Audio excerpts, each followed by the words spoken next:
मर्दनम देवकी परमानंदम कृष्णं वंदे जगद्गुरुम्। आप सभी वैष्णव जनों के चरणों में दंडवत प्रणाम। हरे कृष्णा।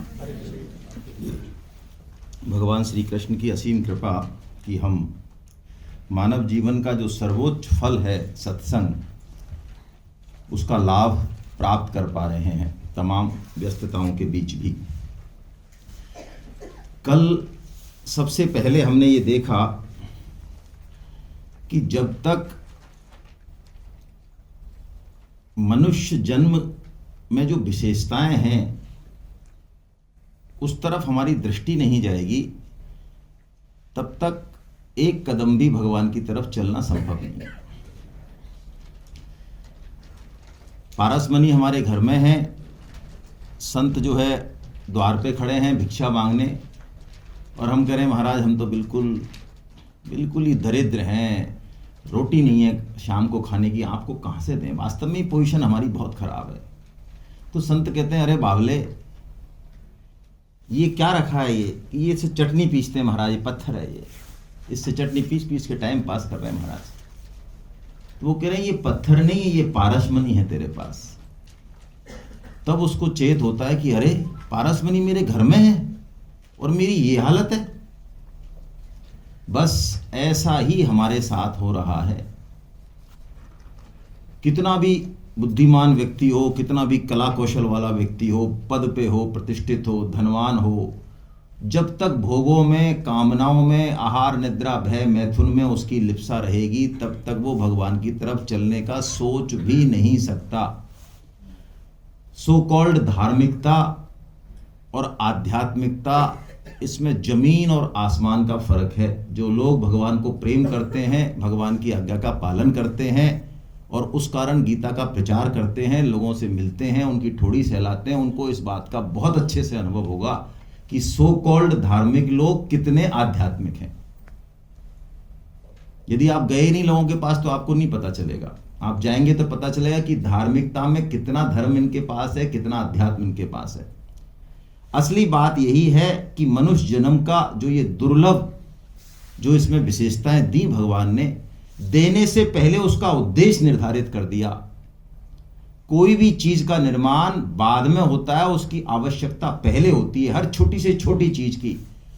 तो जब हर छोटी से छोटी चीज का उद्देश्य डिसाइड है, तो हम बुद्धिमान लोगों को ये कैसे समझ में नहीं आता कि मनुष्य जन्म जैसी मशीन, जिसका कोई सानी नहीं विश्व में, जिसको कि हम बना नहीं सकते, जो अनपैरेलल है, इतने चमत्कार है, उसका कोई उद्देश्य नहीं होगा। उसका उद्देश्य पहले से ही डिसाइडेड है, भगवान की आज्ञा का पालन, भगवान का काम करना, अपने अंशी की सेवा करना। हम हैं अंश और भगवान है अंशी।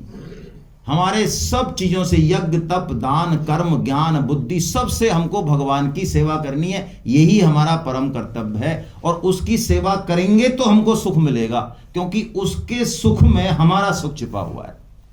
उससे इंडिपेंडेंट यदि हमने सुख को ढूंढने की कोशिश की तो हमें कोई भी सुख मिलने वाला नहीं है। ये हमने कल इसको अच्छे से पहले समझा, लेकिन ये बात प्राय हमारे समझ में नहीं आती है। ये बात जब समझ में आती है, जब भगवान की कृपा से हमारे जीवन में घोर प्रतिकूल परिस्थिति आती है। छोटी मोटी नहीं, छोटी मोटी को तो पचा जाते हैं हम, थोड़ी बहुत प्रभावित तो होते हैं, लेकिन फिर वही ढाक के 3 पार फिर चालू हो जाते हैं, रोते हैं, चिल्लाते हैं, घिघाते हैं, ज्ञान बगाड़ते हैं, और 10-5 दिन बीते फिर वही 2 दूनी 4 और 4 दूनी 8। तो भगवान की कभी कृपा हो विशेष हमारे ऊपर, सामान्य कृपा नहीं, सामान्य कृपा है धन दौलत सुतदारा में वृद्धि। ये सामान्य कृपा है जो पशुओं पे है, जीव मात्र पे है। विशेष कृपा क्या है मनुष्य पे, कि हम जो भोगों में लिप्त हैं, हमारी चेतना को भगवान एक थप्पड़ मार के और भंग कर दें, और बिलबिला उठे, हमारी चेतना जागृत हो जाए एकदम से। हैं कौन है हम, क्या है ये, क्या बवाल है ये, क्यों मेरे जीवन में दुख है, कौन है भगवान, है भी कि नहीं, कौन हूं मैं, मेरा क्या संबंध है। जिस दिन ये बात हो जाए उस दिन हमारा हैप्पी बर्थडे होता है शास्त्र के अनुसार। जो हैप्पी बर्थडे हम मनाते हैं वो फर्जी वाला है। यदि ये हैप्पी बर्थडे घटा नहीं तो इसका मतलब अभी हम जन्मे नहीं, हमारा जन्म नहीं हुआ। जिस दिन घटा ये हैप्पी बर्थडे, 70 में घटा, 80 में घटा, 10 साल में घटा, वही दिन हैप्पी बर्थडे है। शास्त्र उसी दिन हमको जन्म मानता है मनुष्य का। तो ये अर्जुन विषाद योग यही सिखाता है कि जीवन की प्रतिकूल परिस्थितियां हमारे दिमाग को थोड़ा संयमित रखती हैं, इंद्रियों का संयम रखती हैं, हमको भगवान की तरफ धकेलती हैं। और वस्तुतः आप देखें, कोई भी महापुरुष आज तक बिना प्रतिकूल परिस्थिति के महापुरुष बन नहीं सका है। आप उदाहरण देख लें, आप देशभक्त देख लें, आप बड़े बड़े वैज्ञानिक देख लें, और इनको छोड़ दें, आप भगवान श्री राम को देख लें, भगवान श्री कृष्ण को देख लें, आप पांडवों को देख लें, आप अपने दादा या कोई और पुराने जो हों जिन्होंने सफलता छुई, आप उनके जीवन को देख लें। बहुत घोर परिस्थिति से वो उठे होंगे। उस परिस्थिति ने, उन दुखों ने उनको कुछ सिखाया होगा। ये ट्रेनिंग खत्म हो चुकी है आज। हम इतने स्मार्ट माँ बाप हैं, स्मार्ट मैं इसलिए कह रहा हूं कि स्मार्ट हम समझते हैं, मैं मूर्ख कह सकता हूं कहने को, तो मैं भी शामिल हूं उसमें। हम वो स्मार्ट माँ बाप हैं जिन्होंने अपने बच्चों को इतनी फैसिलिटी दे दी कि बेटा तेरे ऊपर दुख की तो छाया नहीं पड़ने दूंगा, मैं इतना इंटेलिजेंट हूं, मैं मूर्ख है तू नंबर 1 का, तू मर्डर कर रहा है अपने बच्चों का। मुझे भाई साहब जो कष्ट मिले ना जीवन में, तुम्हारी कसम मजा आ रहा है जो मैं अपने बच्चों पे छाया पड़ने, तो बेस्ट से बेस्ट चीज देता हूँ साहब मैं अपने बच्चों को, ब्रांडेड कपड़े देता हूँ, ब्रांडेड फैशन। अरे साहब क्या बात है। हमारे दादाजी और हमारे पिताजी थोड़े मूर्ख टाइप के थे, नहीं दे पाए बेचारे। ये दुख का जीवन में सदुपयोग, ये दृष्टि गीता देती है। यहां से शुरुआत है गीता की। अब ये दृष्टि है तो क्वेश्चन आता है कि हम हैं कौन, हमारी पहचान क्या है। ये हमको सांख्य योग बताता है। हमने जो भी पहचान अभी मान रखी है, अपनी जो भी मान रखी है, सब फर्जी है, टाइम बीइंग है। फर्जी का मतलब व्यवहार के लिए तो ठीक है, जरूरी है, लेकिन ये हमारी असली पहचान नहीं है। जब हम इन सारी पहचानों को हटाएंगे अपने दिमाग से, विवेक विचार से सबको हटाएंगे, जो भी हमने मान रखा है, धनी विद्वान जो भी मान रखा है, गरीब मूर्ख कुछ भी नहीं है, हम ना मूर्ख है ना समझता कुछ नहीं है, ना पुरुष है ना कुछ नहीं। ये सब जब लेवल हट जाएंगे हमारे, तो जो सारे लेवल हटने के बाद जो बचेगा वही है हम।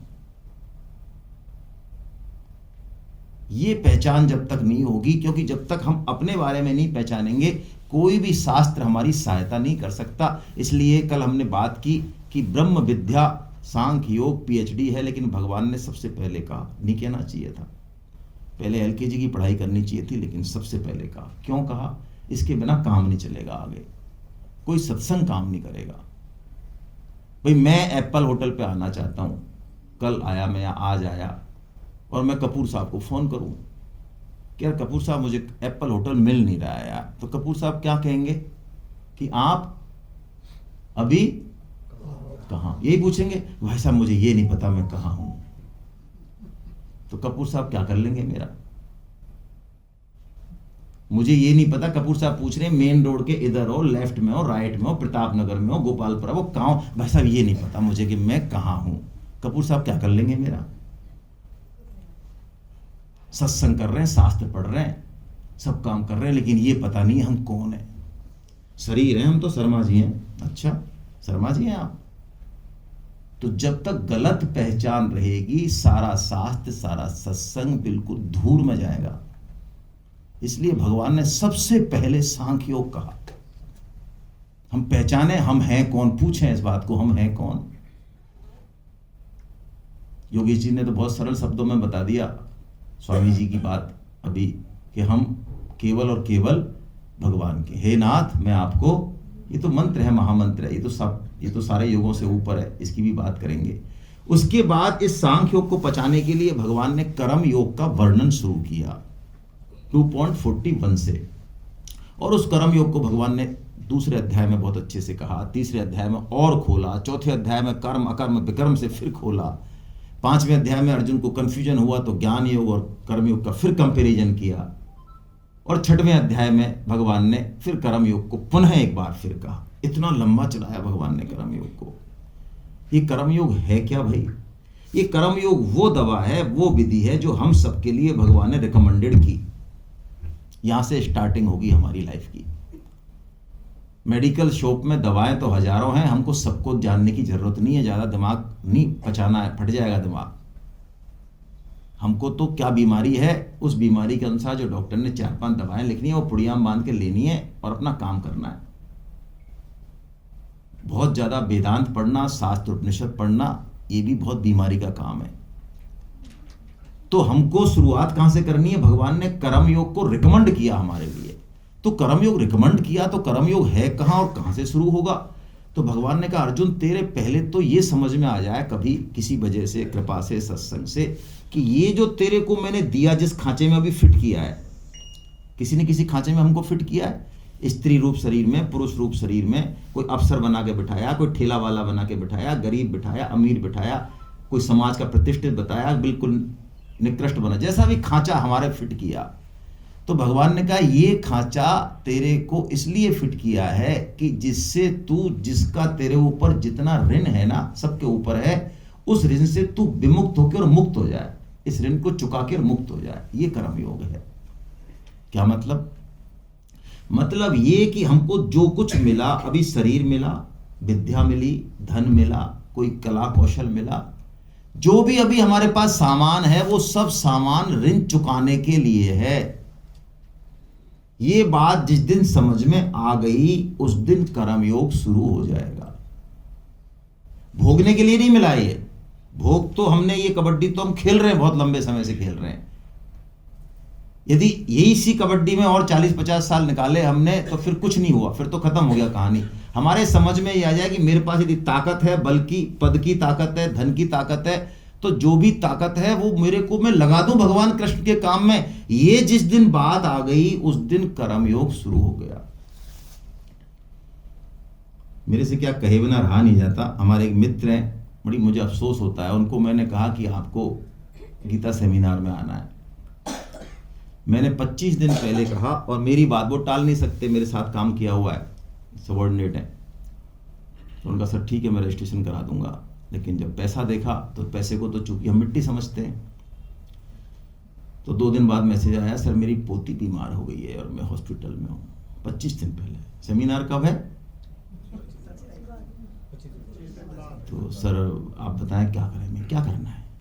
आराम से पोती की सेवा करो और मस्त रहो, सेमिनार तो होती रहती हैं। इसी जन्म में मिलेगी तो ठीक है, नहीं तो और कुत्ते बिल्ली के टाइम पे देख लेना, क्या फर्क पड़ रहा है।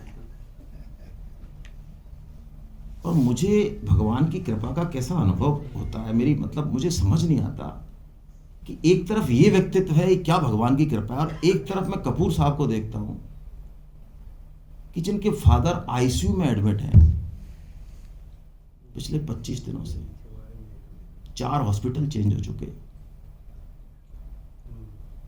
बहुत जेन्युइन कारण है कि ये प्रचार करने ना जाएं, ठोड़ी ना सहलाएं, इस सेमिनार को पोस्टपोन कर दें, रिजेक्ट कर दें। लेकिन ये और इनकी धर्मपत्नी दोनों फुल फ्लैश जो है लगे हुए हैं। फादर की सेवा भी भगवान करा रहे हैं, अपने आप चल रही है, ब्रदर को बुला लिया, जो भी है। मैं कहता हूं ऐसा भाव प्रणम्य है, हृदय से मैं कोटि-कोटि प्रणाम करता हूं। मतलब मैं अंदर से हिल गया, मुझे ये बात जब कल पता चली। मैं 12 साल 13 साल गीता में रह के भी मेरे अंदर इस तरह का भाव नहीं है अभी भी। सच्ची बात ये है।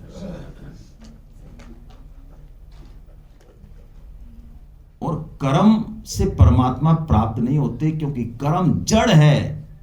कर्म योग में कर्म जड़ है, लेकिन भाव असीम है, भाव से परमात्मा मिलते हैं। जिस दिन हमें यह बात समझ में आ जाए कि हमारा सब कुछ भगवान की कृपा से है और उनकी सेवा में लग जाए तो हम धन्य हो जाएं, हम ऋणी हो जाएं, हम किसी की सेवा कर पाएं, किसी को कुछ दे दें, तो हमें आनंद आ जाए अंदर से। ऐसे नहीं कि हम उसको लिस्ट में लिख लें कि तेरी हमने ये सहायता की बेटा, अब तू देख, तेरे को देखते हैं तू करता है कि नहीं करता है। जिस दिन हम सहायता कर दें, अंदर से आनंदित हो जाए कि अरे वाह, भजन उतरा यार, भजन उतरा, बैंक का लोन चुक गया यार आज तो। इतना आनंद यदि अंदर से आ जाए तो कर्म योग हो गया। हमारे एमबी गुप्ता साहब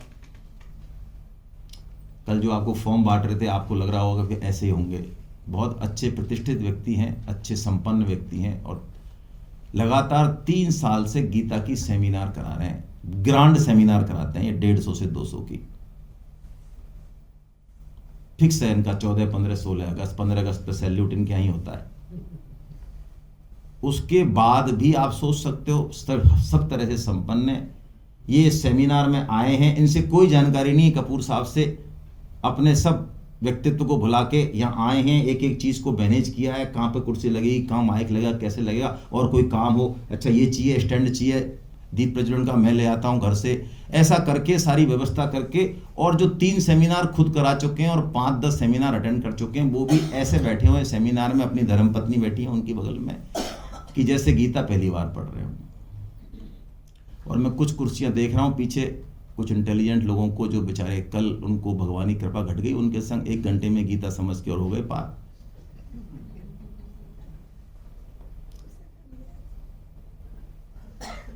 अब हमारे नहीं समझ में आती है तो हमको तो थोड़ी रगड़ाई करनी है, क्या करें।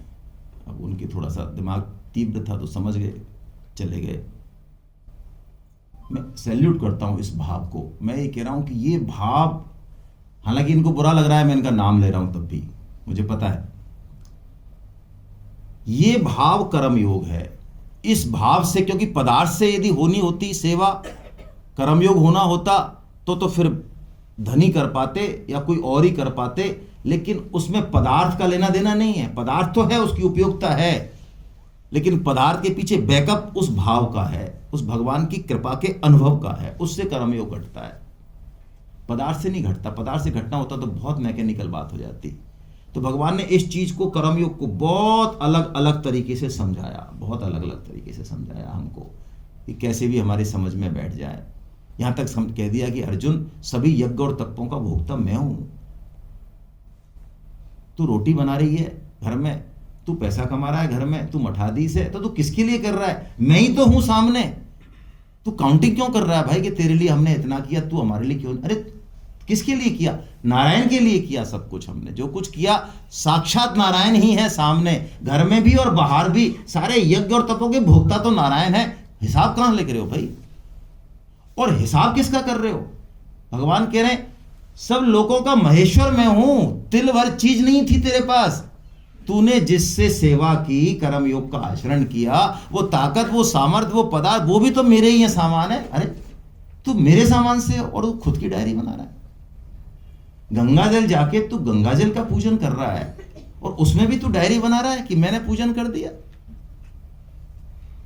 कितनी बढ़िया बात।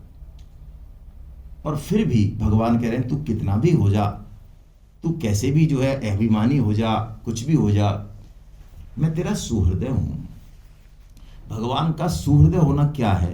भगवान का सुहृदय होना ऐसा है, हम भगवान की पूजा करें तो, ना करें तो, गाली दें तो, भगवान को जाने तो, ना जाने तो, कुछ भी करें हम, जो जचे तो, बुरे से बुरा और अच्छे से अच्छा, भगवान की कृपा हमेशा हमारे ऊपर रहेगी ही। क्यों रहेगी? क्योंकि कृपा के अलावा उनके पास कुछ और है ही नहीं। समझ में आया? सुहृदय का मतलब ये है।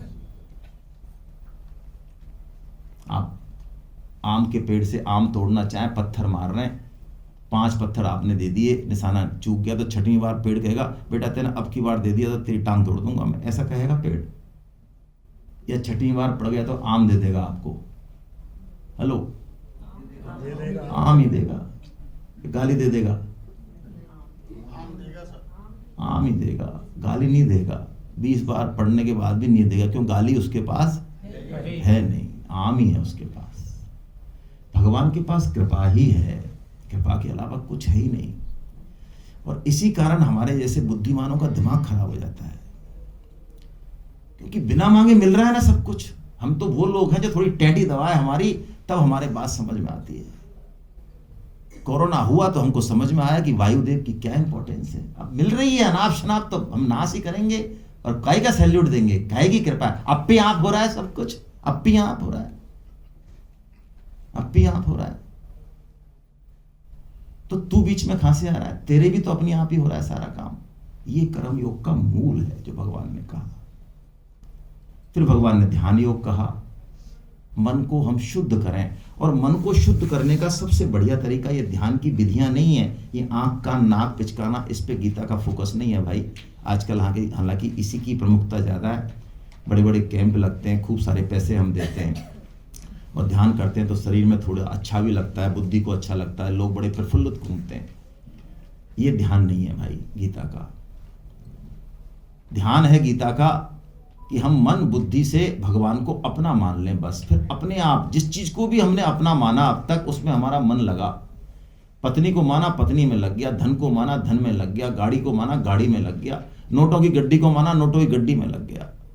तो हम बाकी सब चीजों को छोड़ के भगवान को अपना मान लें अंदर से। ये ध्यान है असली। जैसे ही हमने ध्यान भगवान को अपना माना, मन लगने लग जाएगा। और अभी हम कहने से नहीं मानेंगे, तो जिनको हम अपना मान रहे हैं वो देर सवेर अपनी औकात दिखाने ही वाले हैं। अपने शरीर से प्यारा कुछ नहीं होता। ना पत्नी होती है, ना पुत्र होता है, ना पति होता है। सब कहने की बात है, शास्त्र के अनुसार नहीं होता। व्यक्ति को सबसे ज्यादा प्यारा अपना शरीर ही है। वो शरीर भी हमारा साथ सदा देने वाला नहीं है। जो लोग ज्ञान और कर्म को वरीयता देते हैं, जब सब शरीर साथ छूटता है, पूरी दुनिया जब बिल्कुल विप्लव कर देती है बुढ़ापे में, तो एकदम से पुकार ही निकलती है, हे नाथ, हे प्रभु, अब तू ही रक्षा कर। अब ना तो ज्ञान है, ना वाणी है, ना कुछ नहीं है, सामान कुछ नहीं है प्रभु, अब तू ही है बस। यही है भक्ति योग, जिसके बारे में भगवान ने मन को शुद्ध करके फिर भक्ति योग की चर्चा की। और अंत में भगवान ने कहा कि अर्जुन, अंत समय में तुझे मेरा स्मरण हो जाए, ये जीवन की परम सिद्धि है। इससे पता चलेगा कि तूने जीवन कैसे जिया। तोता राधे श्याम सीताराम सीताराम राम राम बोलता है, लेकिन बिल्ली जब गर्दन दबाती है तो टें बोलता है। हमारी भी यही हालत है।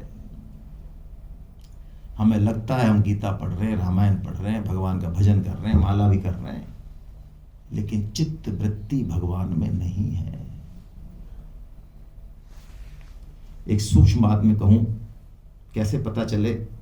हालांकि भगवान कृपा करेंगे, हम लगे रहें, राम जी से लगे रहो भाई, तेरी बिगड़ी बन जाए, यही तरीका है। लेकिन फिर भी यदि अपनी स्थिति जांचनी है तो स्वप्न को देखना चाहिए साधक को।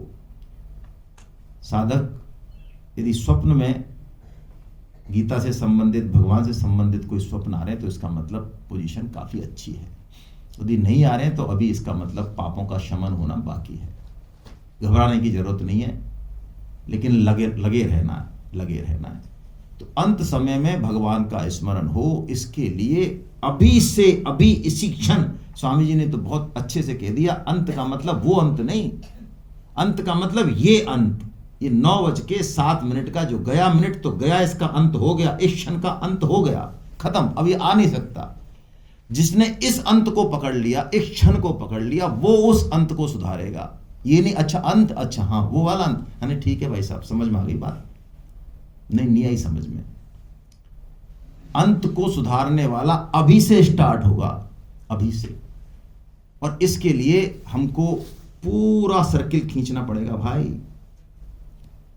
अपने संग को देखो, अपने रंग को देखो, अपने ढंग को देखो, अपने खान पान को देखो, अपनी दिनचर्या को देखो, अपनी वृत्ति को देखो, कहाँ चल रही है 24 घंटे, कैसे लोगों के साथ उठना बैठना है, क्या खा पी रहे हैं, क्या भगवान का काम करने की याद आ रही है दिन में 1-2 बार, क्या लोगों से बात कर रहे हैं भगवान का प्रचार करने के लिए। आप भगवान की गीता का प्रचार कीजिए, आपको भगवत स्मृति रहने लग जाएगी।